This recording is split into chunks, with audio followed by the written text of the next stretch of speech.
देखिए, अफ़गानिस्तान के हवाले से 6.23 हुँ। ट्रिलियन डॉलर जो है अमेरिका ने खर्च किया और उसके अंदर तकरीबन 2 ढाई ट्रिलियन डॉलर की जो थी एम्बेज़लमेंट भी आई। यानी कि ये भी हुआ कि 3.5 लाख बताया ये गया कि 3.5 लाख अफ़गान नेशनल आर्मी तैयार की। जो वक़्त आया तो हाउस ऑफ कार्ड्स की तरह बिखर गई वो, लेकिन वो गोली चलाए बगैर जो है काबुल फ़तह हो गया। लेकिन दूसरी जानिब जो था, वो जो ढाई ट्रिलियन डॉलर का एम्बेज़लमेंट यानी कि हुँ। खुर्द-बुर्द जो है, ये खुद अमेरिकी रिपोर्ट के मुताबिक मौजूद है। दूसरी जानिब जो है, तकरीबन जो है वो 10 बिलियन डॉलर का असला जो है वो छोड़ गया अमेरिका, जो जी। पाकिस्तान में इस्तेमाल हो रहा है, दहशतगर्दों के हाथ लग गया है हुँ। और वो पाकिस्तान के खिलाफ इस्तेमाल हो ठीक। रहा है। अभी जो खिताई सूरत के ऊपर चले जाएँ तो मशरिक़ वुस्ता के अंदर पाकिस्तान का किरदार बहुत बढ़ गया, ख़ास तौर पे उस वक़्त जो है अरब दुनिया को ये एहसास बिल्कुल हुआ सही। तो जब असर आपको क्या लगता ईरान-इज़राइल है? जंग आपके हुई तो ख़्याल में उन्होंने मज़ीद कोई मुस्लिम ममालिक भी इस दिफ़ाई मुआहदे का हिस्सा बन सकते हैं, जैसे कतर, यूएई, कुवैत? और अगर ये इत्तेहाद वुसअत इख्तियार करता है, तो क्या हम वाक़ई एक मुस्लिम डिफेंसिव ब्लॉक देखने जा रहे हैं? मुझे ये ख़्याल नहीं है, मेरा यकीन मुझे मालूम है कि और ममालिक अल्हम्दुलिल्लाह हुँ। इंशाअल्लाह ताला आपको आने वाले वक़्तों में बहुत खुशियाँ जो हैं वो नसीब होंगी। पूरा पाकिस्तान जो है वो इंशाअल्लाह ताला आप देखेंगे पाकिस्तान अपने पूरे कद-काठ के साथ जिस दिन खड़ा हो गया, पूरी दुनिया के फ़ैसले इस मुल्क के अंदर होंगे इंशाअल्लाह ताला, ये मैं आपको बता दूँ।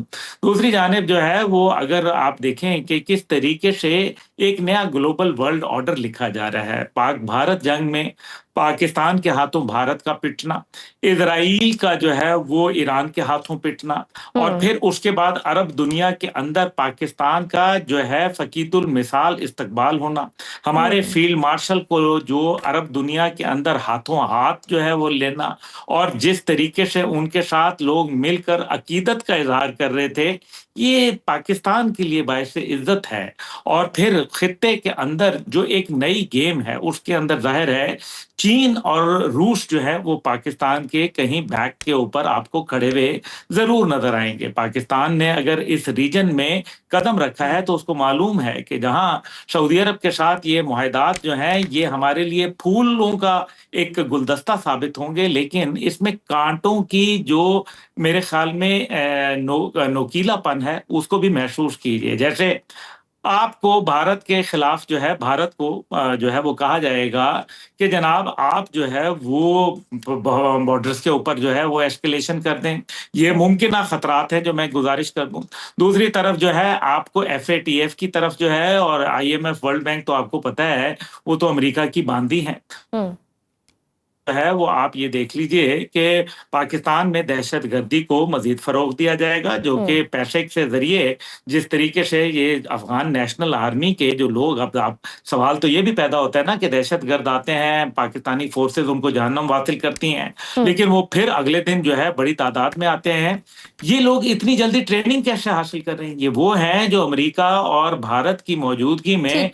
अफ़गान नेशनल आर्मी ट्रेन हुई थी और तकरीबन उनके इस टाइम पे भी 65,000 से ज़्यादा लोग जो है वो ट्रेन्ड हैं और यही वो लोग हैं जिनको भारत जो है वो पैसा देता है तागूती कुव्वतों की बुनियाद के ऊपर, उनकी बिल्कुल शह सही। के ऊपर और नतीजा ये निकलता है कि पाकिस्तान में बिल्कुल सही दहशतगर्दी को सर। बढ़ावा मिलती है। बिल्कुल ठीक। बाकी आपके ऊपर मिसाइल प्रोग्राम के ऊपर जो है आपके ऊपर कदरन लगाई जा सकती है। जैसे दिसंबर 2024 को बाइडेन इंतज़ामिया ने जाते-जाते भारत और इज़राइल को खुश करने के लिए पाकिस्तान के शाहीन 3 मिसाइल पे और 5 पाकिस्तानी पाबंदी जो कंपनियाँ थी उन पे पाबंदी लगाई। तो ये वो चंद चीज़ें हो सकती हैं और मेरे ख़्याल में पाकिस्तान को इसका इदराक है और इंशाअल्लाह हुँ। ताला आप देखेंगे कि पाकिस्तान अपना मुकदमा ठोक बजा के पेश करेगा, अल्लाह ने किया। ठीक, तो अभी आज वज़ीर-ए-आज़म साहब पाकिस्तान जो है अपने वफ़्द के साथ अमेरिका में भी मौजूद है, तो आप क्या देख रहे हैं? ट्रंप से मुलाकात भी शायद एक्सपेक्टेड है, बी क्लियर वहाँ से कोई ऐसा बयान सामने नहीं आया।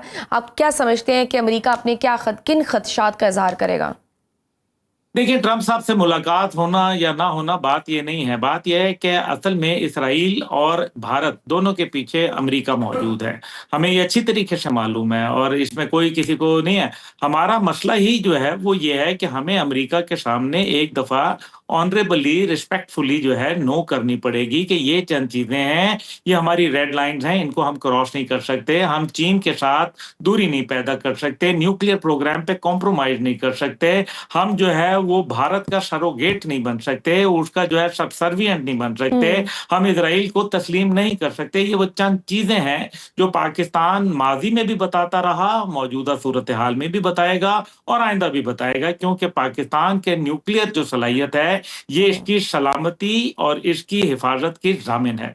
दूसरी जानिब जो है वो पाकिस्तान जो है एक आज़ाद मुल्क है, खुद मुख्तार मुल्क है, वो खित्ते में अमन चाहता है, लेकिन अगर अमन को कोई नुकसान पहुंचाएगा तो उसका जवाब भरपूर अंदाज में देने का सलाहियत हम जो है दिखा भी चुके हैं। बिल्कुल और ठीक। आइंदा अच्छा, अगर इस किसी को मामले में ख्वाहिश है सर, तो वो भी अपना सॉरी टू शर्त इंटरप्ट पूरा यू, इस मामले में ये सवाल बहुत जगह उठ रहा है कि ऐसे मुआहदे में दिफाई टेक्नोलॉजी की शेयरिंग जैसा फ्रेमवर्क भी होता है, तो क्या हम ये बात दुरुस्त मान सकते हैं कि हम सऊदीया को दिफा में खुद मुख्तार करने के लिए मदद करेंगे और सऊदीया जो अमेरिका से जदीद टेक्नोलॉजी की हथियार खरीदता है वो पाक फौज के साथ भी शेयर किए जाएंगे? अगर इसराइल इस किस्म की कोई हरकत करेगा तो पाकिस्तान का मिसाइल प्रोग्राम जो है वो आराम से अल्हम्दुलिल्लाह वहां पहुंच सकता है। उसकी जो है वो इतनी रेंज है जो वो वहां पहुंच सके। लेकिन इन सब से मुबर्रा मेरे ख्याल में जो पाकिस्तान की जो इंडस्ट्री है, दिफाई इंडस्ट्री, जिसके अंदर HIT टेक्सला है, इसके अंदर POF वाह है, इसके अंदर हैवी इंडस्ट्रीज जो HMC है, इसी तरीके से हमारे पास जो आपके जो नेवल डॉकयार्ड है, एयर वेपन कॉम्प्लेक्स है, कामरा एयरबेस के ऊपर जो JF-17 थंडर की मैन्युफैक्चरिंग है, और फिर स्ट्रेटेजिक प्लानिंग डिवीजन के अंदर मिसाइल प्रोग्राम्स हैं। ये वो तमाम चीजें हैं जो पाकिस्तान के पास टेक्नोलॉजी है, पाकिस्तान के पास जो है वो बेहतरीन क्राफ्ट्समैनशिप है, लेकिन पाकिस्तान के पास जो है वो पैसे नहीं है उनको दुरुस्त करने के लिए। जिस दिन पाकिस्तान के पास पैसे आ जाएंगे और वो सऊदी अरब देगा, और उसकी वजह यह है सऊदी अरब के साथ दीगर इस्लामी ममालिक भी देंगे। वजह यह है कि जो अमेरिकन असला है वो बहुत उसके साथ मुश्किलात हैं, शराइतनामे अटैच हैं। आप इस असले को इसके खिलाफ इस्तेमाल कर सकते हैं, इसके खिलाफ नहीं कर सकते।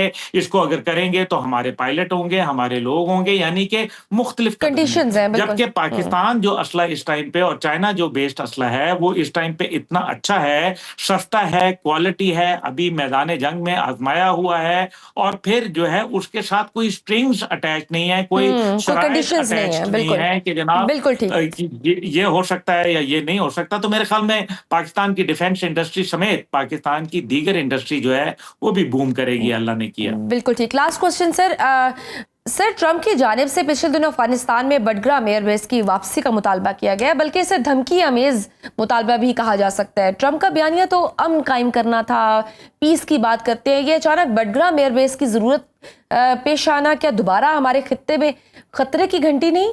देखिए, बागराम एयरबेस जो है वो अमेरिका के जो था उसके हाथ में था, और ये 1950 में बना था, और ये सोवियत यूनियन ने बनाया था।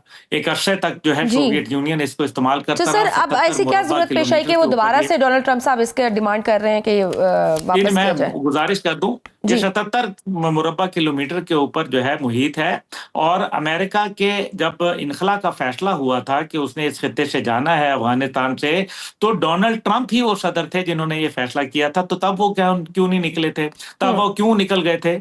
इसलिए ये सिर्फ वो अपने आप को खबरों में रखने के लिए, देखें वो उन्होंने साथ ये नहीं कहा कि बागराम में मैंने आना है, बल्कि वो साथ ये भी कह रहे हैं कि चाइना जो है वो 1 घंटे की फ्लाइट के ऊपर उसकी जो है वो न्यूक्लियर इंस्टॉलेशन है। इसका क्या मतलब है? आप चाइना के ऊपर हमले की नीयत रखते हैं, ये चाइना बर्दाश्त नहीं करेगा। और चाइना का जो अब एक एग्रीमेंट्स हैं अफगानिस्तान के साथ, और इस रीजन में जिस तरह से चाइना डोमिनेट कर रहा है रशिया के साथ मिलकर, पाकिस्तान के साथ मिलकर, मैं समझता हूं कि ये सिर्फ एक गीदड़ भभकी है। और डोनाल्ड ट्रंप साहब जो है कोई ना कोई ऐसे आए दिन जो है वो उर्फ आम में जिसको पंजाबी में कहते हैं शुरलियां छोड़ना, ये उनका आप एक मामला। तो आपके ख्याल में ये सिर्फ एक शुरली है डोनाल्ड ट्रंप की जानिब से, और अफगानिस्तान ने भी इनकार कर दिया है कि वो ऐसा कुछ नहीं करने वाले? बाखबर रहिए हर जगह हर वक्त बर वक्त। अभी सुनो न्यूज का यूट्यूब चैनल सब्सक्राइब करें और बेल आइकन पर क्लिक करें, और जानिए मुल्की और गैर मुल्की हालात व वाक़यात